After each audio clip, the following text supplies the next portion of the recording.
This video is sponsored by Upstox. ज्यादा जानकारी के लिए वीडियो में लास्ट तक बने रहिए। दोस्तों, हमारी पृथ्वी पर पानी ही पानी है और वो है समुद्र की शक्ल में, लेकिन हम अपनी पृथ्वी पर मौजूद हजारों स्क्वायर किलोमीटर के पानी को अभी तक केवल 5% से भी कम एरिया में एक्सप्लोर कर सके हैं। और इस 5% एक्सप्लोरेशन में ही हमने इतने अमेजिंग एनिमल्स और खजाने ढूंढ निकाले हैं। तो फिर सोचिए, बाकी के और भी एरिया को अगर हम एक्सप्लोर करते रहेंगे तो हमें क्या क्या हमारे समुद्रों से मिल सकता है। और इसीलिए पानी में हमें कभी कभी ऐसी अमेजिंग चीजें मिल जाती हैं कि हमारे साइंटिस्ट भी शॉक्ड रह जाते हैं। तो दोस्तों, मैं मोहम्मद काशिफ, आप देख रहे हैं अल्फा फैक्ट्स। आइए जानते हैं पानी में हुई कुछ इनक्रेडिबल डिस्कवरीज के बारे में। कोलंबियन खजाना। पहले जब उड़ने वाले जहाज नहीं बने थे, तब हर देश के लोग एक से दूसरे देश जाने के लिए और हर देश की सेना जंग करने के लिए पानी के जहाज का भी काफी यूज करती थी। और लगभग 300 साल पहले ब्रिटिश और स्पेनिश शिप में भी कोलंबिया के तट पर कई जंग हुई। उनमें ब्रिटिश को जीत हासिल हुई और स्पेन का सैन होजे नाम का एक शिप पानी में डूब गया।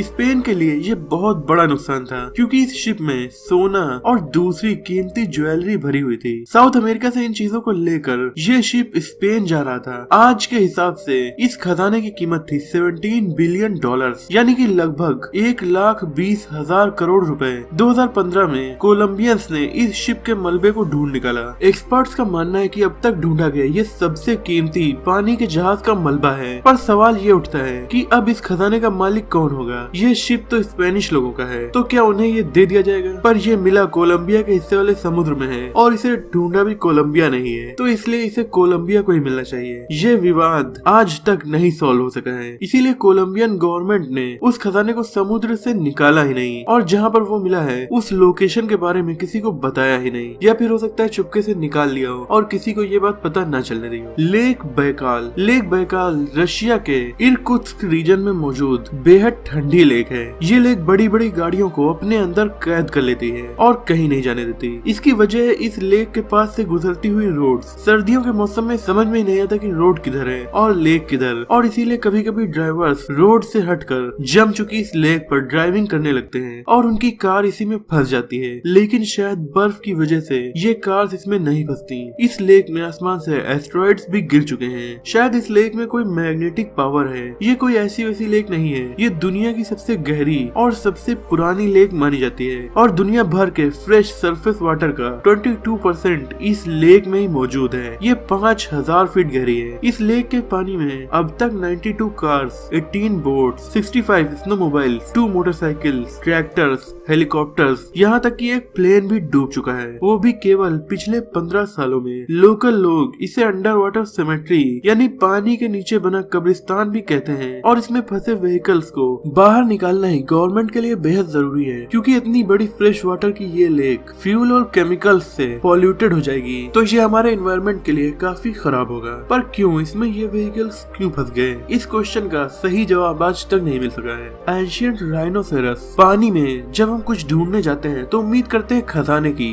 या फिर कोई नई समुद्री जीवों की प्रजाति, लेकिन एक बार जब डाइवर्स पानी में खोज कर रहे थे तो उन्हें कोई मछली की प्रजाति नहीं मिली, बल्कि उन्हें पानी के अंदर प्राचीन काल के राइनोसेरस का फॉसिल मिला। ये 10 फीट लंबा काफी बड़ा राइनो था, जो देखने में भी काफी भयानक लगता होगा और ये आज पाए जाने वाले राइनोस का पूर्वज रहा होगा। पर समुद्र के अंदर ये राइनो कैसे पहुंचा? यूक्रेन के शहर ओडेसा के पास ब्लैक सी में इस फॉसिल की खोज हुई है। इसके अलावा यहाँ पर समुद्र के नीचे लकड़ी में बनी बिल्डिंग्स भी मिली है, जो इस बात का सबूत है कि पहले यहाँ सूखी जमीन थी पर हजारों साल पहले एक भयानक बाढ़ आई थी। समुद्री खजाना। स्पेनिश पानी के जहाज के खजाने को मिलने से पहले नुएस्ट्रा सेनोरा डे टोका सबसे कीमती समुद्री खजाना था, जिसे 1985 में ढूंढा गया था। इसे एडवेंचरस मिल फिशर ने ढूंढा था और सालों तक ढूंढे जाने के बाद ये खजाना मिल पाया था। हर गोताखोर का ये कहीं ना कहीं ड्रीम होता है कि पानी के अंदर वो किसी खजाने को ढूंढ निकाले, और जब मिल फिशर का ये ड्रीम पूरा हुआ तो वो बेहद अमीर हो गए। स्पेन का एक पानी का जहाज एक तूफान में फंसकर 1622 में डूब गया था। इसमें 40 टन से ज्यादा खजाना था, जिसमें सोना, चांदी और दूसरे कीमती पत्थर थे। इसे ढूंढे जाने के बाद से वहाँ से $450 मिलियन यानी लगभग 3100 करोड़ रुपए का खजाना निकाला जा चुका है। लेकिन ये खजाना पूरा नहीं मिला है, क्योंकि शिप टूट कर डूबा था। तो ज्यादातर खजाना अब भी समुद्र में कहीं छिपा हुआ है और इसीलिए अब भी लोग इसे ढूंढ रहे हैं। Mexican cathedral. कभी कभी बाढ़ आने से या सी लेवल के बढ़ जाने से शहर के शहर पानी में डूब जाते हैं और उस पानी को सूखने में सदियां भी लग सकती हैं। ऐसा ही हुआ मैक्सिको के एक कैथेड्रल के साथ। ये कैथेड्रल 50 साल पहले गायब हो गया था। 500 साल पुराने ये कैथेड्रल स्पेनिश लोगों के द्वारा 16वीं सदी में बनाया गया था और इसका नाम था टेम्पल ऑफ सैंटियागो। 48 फीट ऊंचा ये कैथेड्रल तब डूब गया जब इसके पास 1960s में एक बांध बना दिया गया और फिर सूखा पड़ने के बाद ये कैथेड्रल पानी से बाहर दिखने लगा। अब यहाँ पर टूरिस्ट इसे देखने के लिए आते हैं और लोकल बोट्स के थ्रू उन्हें इस कैथेड्रल के काफी पास तक लाया जाता है। Sweepstakes ship. कुछ शिप्स पानी में ज्यादा नहीं डूबते बल्कि वो सरफेस से दिखाई देते रहते हैं। ऐसा ही हुआ स्वीप स्टेक्स के साथ। ये कनाडा के ओंटारियो शहर के पास कोयला लेकर जा रहा था, तभी 1885 में डूब गया। इसे किसी तरह रेस्क्यू करके किनारे तक लाया गया पर इसे परफेक्टली बनाया नहीं जा सका। अब ये पॉपुलर टूरिस्ट अट्रैक्शन बन चुका है और यहाँ बहुत से विजिटर्स इस जहाज के मलबे को देखने के लिए आते हैं। वहीं कुछ टूरिस्ट तो अंदर गोता लगाकर इसे करीब से भी देखते हैं। कुछ सालों पहले तक तो डाइवर्स को बोट के अंदर जाकर एक्सप्लोर करने की भी इजाजत थी, लेकिन अब इस पर बैन लग चुका है क्योंकि डाइवर्स के सांस लेने से जो हवा निकलती थी वो इस जहाज को डैमेज कर रही थी और अब इस जहाज को फ्यूचर की जनरेशंस के लिए प्रिजर्व कर लिया गया है। SS Baron Gautsch Austro Hungarian 300 feet लंबा ये ऑस्ट्रो हंगेरियन शिप 1908 में बनाया गया था। 1914 में वर्ल्ड वॉर 1 होने के बाद इसे मिलिट्री के लिए यूज किया जाने लगा, लेकिन 13 अगस्त 1914 को ही ये शिप डूब गया क्योंकि इसका कैप्टन सो गया था और फर्स्ट ऑफिसर इंचार्ज था। लेकिन उसकी लापरवाही से ये शिप अपना डायरेक्शन बदलकर आगे बढ़ गया और उस जगह पर ऑस्ट्रो हंगेरियन आर्मी ने दुश्मन देशों के शिप्स के लिए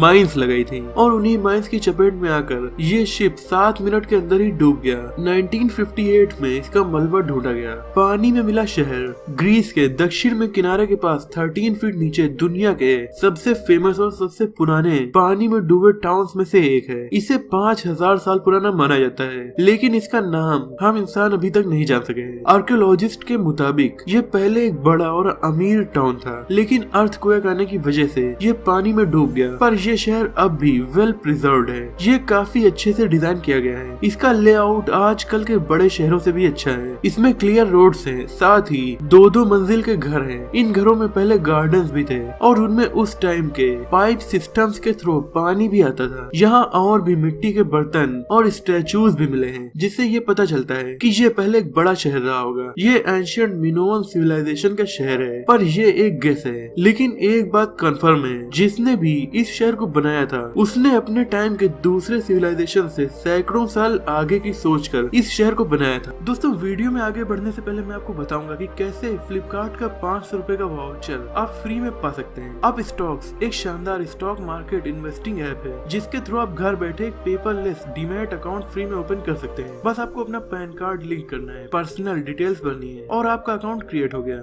वहीं पर कोड अप स्टॉक्स 500 डालते ही 200 रुपीज का एक फ्लिपकार्ट वाउचर आपको मिलेगा। इसके अलावा within a week first trade करते ही 300 रुपीज का एक और वाउचर आपको मिल जाएगा।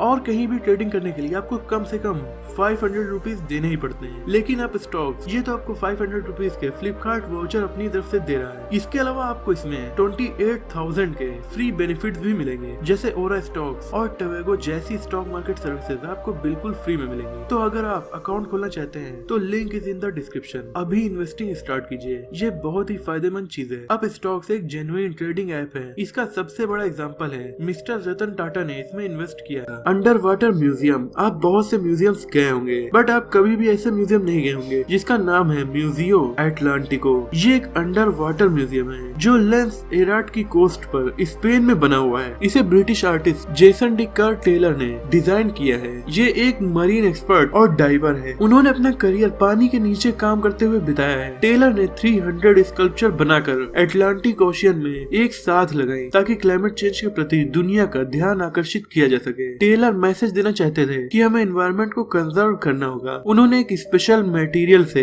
ये मूर्तियां बनाई जो पानी में डिसॉल्व नहीं होता है, जिसका मतलब ये मूर्तियां पानी को जरा भी नुकसान नहीं पहुंचाएंगी। यहाँ पर इंसानों के 200 से ज्यादा स्टैचूज को एक सर्किल के शेप में भी अरेंज करके एक जगह पर लगाया गया है और इसे इस तरह से बनाया गया है कि यहाँ पर समुद्री जानवर आकर रह सके। खासकर इन मूर्तियों से कोरल रीफ बन सके। टेलर का कहना है कि इंसानों की ये मूर्तियां इस बात को दर्शाती है कि इस प्लेनेट पर लाइफ पानी से ही शुरू हुई है और अब भी हम इस पर डिपेंड हैं, इसीलिए हमें इसे बर्बाद होने से रोकना चाहिए। दोस्तों आपको ये वीडियो कैसी लगी कमेंट में हमें जरूर बताइएगा। अगर आपको ये वीडियो जरा भी पसंद आई हो तो इसे लाइक कीजिए और अपने दोस्तों में शेयर कीजिए। ऐसे इंटरेस्टिंग टॉपिक्स पर नॉलेजफुल वीडियोस देखने के लिए हमारे चैनल को सब्सक्राइब करके बेल आइकन को दबा दीजिए। मिलते हैं अगली वीडियो में, तब तक के लिए अपना और अपनों का ख्याल रखिए।